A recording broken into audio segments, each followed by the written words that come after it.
Between 1870 and 1900, American industrialists accumulated more private wealth than the world had ever seen. And yet, when they built their homes, they did not create something new.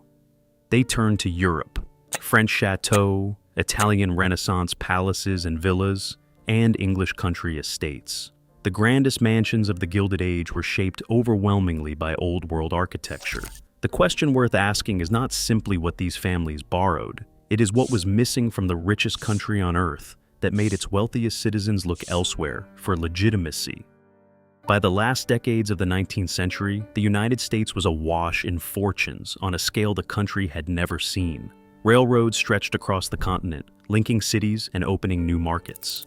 In 1870, the National Rail Network covered just over 50,000 miles, and by the turn of the century, it had nearly quadrupled, fueling a surge in commerce and industry. Steel production, too, leaped from a modest 68,000 long tons in 1870 to over 10 million by 1900. These numbers only hint at the velocity of growth. Real GDP per capita climbed from about $3,000 to $4,500 in just 30 years, measured in 1990 dollars. This economic transformation produced a new upper class, industrialists, railroad barons, financiers, whose personal fortunes dwarfed anything in American memory. John D. Rockefeller's wealth, built on oil, reached levels that would translate into hundreds of billions today. Andrew Carnegie, the steel magnate, sold his company for nearly $500 million in 1901. Cornelius Vanderbilt, whose empire was rooted in shipping and railroads, left behind an estate worth $100 million at his death, a sum that in today's terms rivals the GDP of small countries. Yet for all their money, these families stood apart from older American elites. Their wealth was new, their social standing untested. In a country that prided itself on democratic ideals but had no tradition of aristocracy, the newly rich faced a peculiar dilemma: how to prove their status and how to make it last. Owning a grand house became more than a matter of comfort or taste. It was a statement, a bid for legitimacy, and a visible marker of belonging to a new, self-made aristocracy. The names of the era's biggest spenders, Vanderbilt, Rockefeller, Carnegie, became synonymous with both ambition and anxiety, as each sought to outdo the others not just in business, but in the scale and splendor of their homes. The architecture of these mansions became a language of aspiration, speaking to the power, taste, and permanence the new elite so desperately wanted to claim. Steamships cut the Atlantic crossing to less than a week by the 1880s, turning Europe into a destination within reach for America's wealthy. Passenger lists from the era show a steady rise in travelers with names like Vanderbilt, Astor, and Morgan, many booking first-class cabins on lines such as Cunard and White Star. These journeys were not only for leisure. For the new elite, Europe offered something the United States could not: a direct link to centuries of tradition, artistry, and social order. The practice of the Grand Tour, once the finishing touch for young British aristocrats, became a rite of passage for American families eager to collect more than just memories. Letters and diaries from the period describe visits to Parisian salons, Venetian palazzi, and English country estates, where travelers acquired not only art and antiques, but also ideas about how a proper mansion should look and feel. Auction houses in London and Paris catered to this demand, shipping crates of tapestries, marble fireplaces, and carved paneling across the ocean. In 1893 alone, American buyers accounted for nearly 30% of major art sales in Paris, a figure that would only grow as the century closed. This transatlantic flow of people and objects shaped the American sense of taste. Furniture, silver, and paintings, once the exclusive property of European nobility, began to fill the halls of Newport and Fifth Avenue. But the purchases went beyond decoration. Each acquisition was a statement, a way of signaling knowledge, refinement, and a claim to the legitimacy that came with owning pieces of history. The journey itself, and the goods brought home, became a means of building identity, crafting a personal link to the old world. As the art market flourished and travel became routine, the stage was set for a new kind of American mansion, one built not just for comfort or shelter, but as a deliberate echo of European grandeur. The next step was to translate these impressions into stone, brick, and landscape, drawing on the models collected abroad to craft homes that could rival the palaces and chateaux that had inspired them. In the Loire Valley, French chateaux like Chambord rose from the landscape as unmistakable symbols of royal authority and cultivated taste. Built between 1519 and 1547 for King Francis I, Chambord's silhouette is defined by its steep slate roofs, clustered turrets, and a skyline bristling with dormers and chimneys.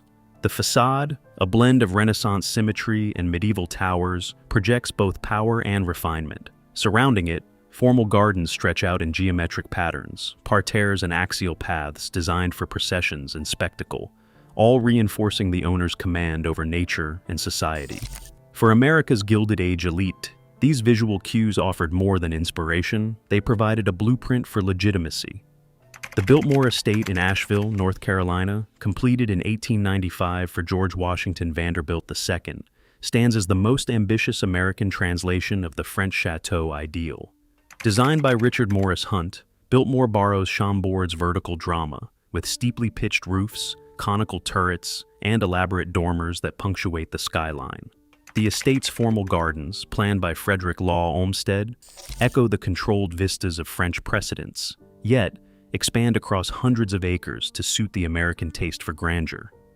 The choice of these elements was intentional. Steep roofs and turrets, once markers of European nobility, became signals of cultural aspiration in the United States. Formal gardens, structured for promenade and display, reinforced the idea of the mansion as a stage for social performance. By adopting these features, American industrialists aligned themselves visually with the lineage and authority of European aristocracy, while also adapting the forms for new technologies, larger scales, and the demands of American entertaining.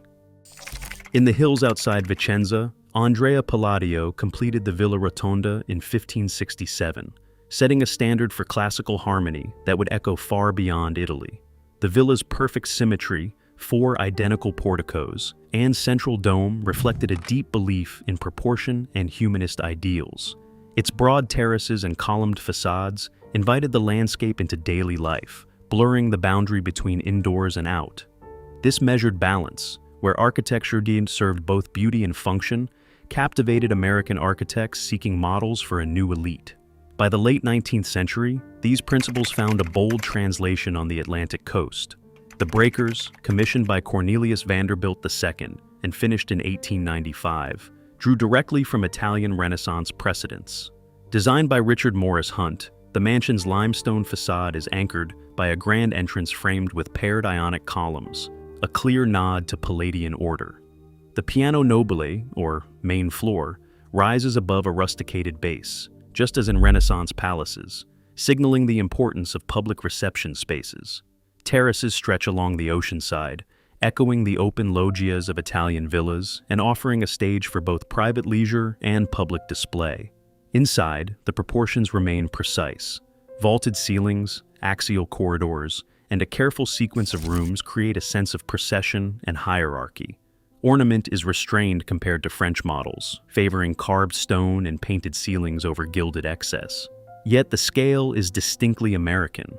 The breakers covers more than 70,000 square feet, dwarfing its European inspirations.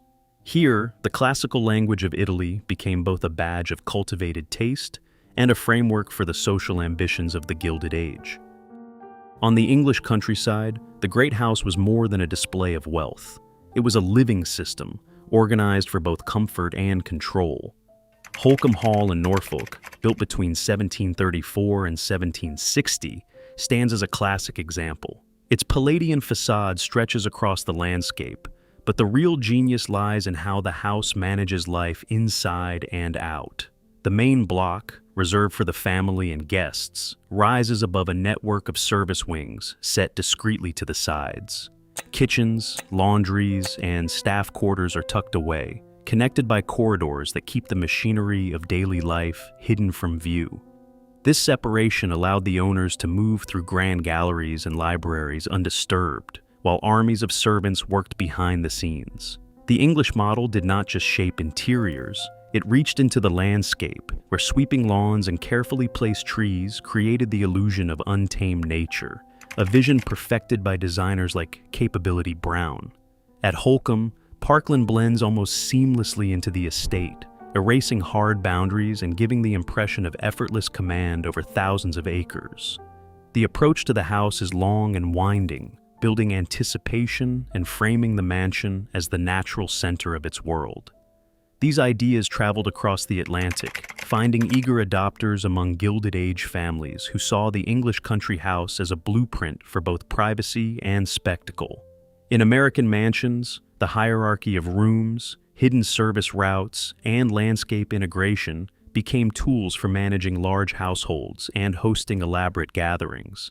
The result was a uniquely American version of English order, one that promised both retreat and display, all under the watchful gaze of the estate's owner. American mansions of the Gilded Age rarely followed a single European blueprint. Instead, their designers combined elements from French chateaux, Italian villas, and English country houses, creating an eclectic blend that signaled both worldliness and originality. Steep slate roofs and turrets might crown a facade inspired by the Loire, while a grand portico or loggia, drawn from the Italian Renaissance, anchored the entrance. Inside, the hierarchy of rooms and hidden service corridors borrowed from English estates, but the social spaces ballooned in size, reflecting American taste for large-scale entertaining. This hybrid approach was made possible by new materials and manufacturing methods. Cast iron, once reserved for bridges and factories, became a favored medium for intricate railings, balustrades, and decorative cresting. A material called staff, a mixture of plaster and fiber, allowed builders to produce ornate cornices and sculpted reliefs quickly and at lower cost. Mass-produced ornament could be ordered from catalogs and shipped by rail, making elaborate detail accessible even in remote locations. The result was a visual language that felt both familiar and novel, rooted in European precedent, yet unmistakably American in its ambition and scale. By blending these influences, Gilded Age mansions projected a deliberate cosmopolitanism. The choice to mix and exaggerate styles was not accidental. It was a statement of cultural aspiration, a way for America's new elite to claim both heritage and modernity. The next challenge would be translating these complex visions into reality, a task that required a new kind of architectural expertise. Architects trained in Europe became the key interpreters of old-world grandeur for America's new elite. Richard Morris Hunt, who spent nearly a decade at the École des Beaux-Arts in Paris, brought back a methodical approach to design that would shape the look and function bit of Gilded Age mansions. At the École des Beaux-Arts, students learned to begin every project with a partie, a simple diagram that distilled the core idea of a building, balancing symmetry, function, and the demands of the site. This practice, rooted in centuries of French tradition, guided Hunt as he translated the dramatic silhouettes of the Loire Valley and the measured proportions of Italian palazzi into American stone and steel.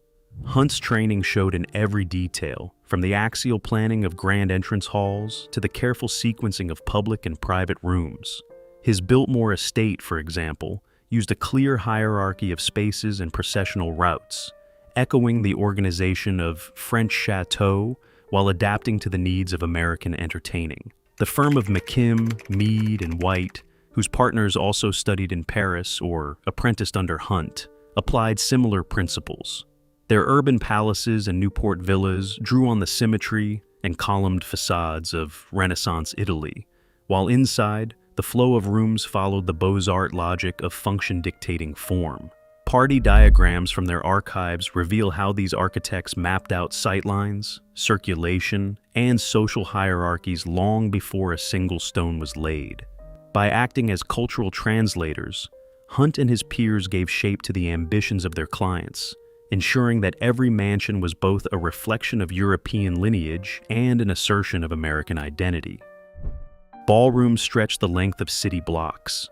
Dining rooms could seat 100 guests beneath ceilings painted with scenes from Greek myth. In Gilded Age mansions, space was not just a measure of comfort, it was a tool for social display. The architecture of these homes turned everyday life into a kind of theater, where arrival, movement, and gathering followed scripts as carefully planned as any stage production. A guest arriving at the Breakers in Newport might pass through a sequence of spaces designed to impress: a porte cochere for carriages, a grand entrance hall with marble columns, and then a soaring staircase leading to the ballroom. Each step was calculated to build anticipation and reinforce the host's status. Sightlines were managed so that guests entering a reception could see and be seen by everyone in the room. Ballrooms, often the largest spaces in the house, were placed at the heart of the plan, their proportions exaggerated to accommodate elaborate dances and hundreds of spectators. These rooms served more than one purpose. They were stages for debutante balls, charity galas, and diplomatic dinners, rituals that defined social standing. The architecture made these gatherings possible, and it also shaped their meaning. Every detail, from the arrangement of mirrors to the placement of balconies, encouraged spectacle and reinforced hierarchy. In these spaces, architecture became a form of social capital, turning wealth into performance and display. Behind the ornate facades and gilded ceilings, Gilded Age mansions became showcases for the latest industrial comforts. Electricity, once a novelty, powered chandeliers and wall sconces in homes like the Breakers in Biltmore, years before many American cities had reliable grids. Central heating systems using coal-fired boilers and miles of concealed piping kept ballrooms and galleries warm through harsh winters. Structural steel, hidden beneath stone and plaster, allowed architects to span vast spaces without bulky interior walls, making possible the soaring halls and sweeping staircases that defined the era's grandest homes. Plumbing networks supplied running water to dozens of bathrooms, while early elevators, sometimes called ascending rooms, carried guests between floors. These technical achievements, imported and adapted from European innovations but pushed further by American industry, transformed mansions into modern machines for living, amplifying both comfort and spectacle on a scale never before seen in private homes. By the early 20th century, the era of mansion building was drawing to a close. World War I brought a wave of new pressures. Progressive taxes, beginning with the Revenue Act of 1913 and deepening with wartime measures in 1916 and 1917, introduced federal income and estate taxes that cut deeply into the fortunes of America's elite. As top rates soared and estate taxes claimed a growing share of inherited wealth, the financial foundation that had supported sprawling estates began to erode. Wartime labor shortages and material rationing made it harder to maintain the armies of servants and the imported finishes these homes required. Servant staffs shrank from dozens to a handful, and repairs or renovations became prohibitively expensive. In this new climate, many families shuttered their mansions or sold them off, unable to justify the cost or the symbolism of such display. Preservationists, recognizing the historical and architectural value of these houses, began early efforts to save what they could. The end of the mansion era was not a single event, but a gradual fading as social and economic realities reshaped the American idea of home and heritage. Today, these mansions stand as testaments to an era when architecture became a language of aspiration and borrowed legitimacy. Their European echoes remind us how identity often takes shape through imitation and innovation. As wealth and status evolve in the modern world, the impulse to project meaning through built form persists, raising new questions about what, and for whom, our grandest spaces are truly built. Share your thoughts below.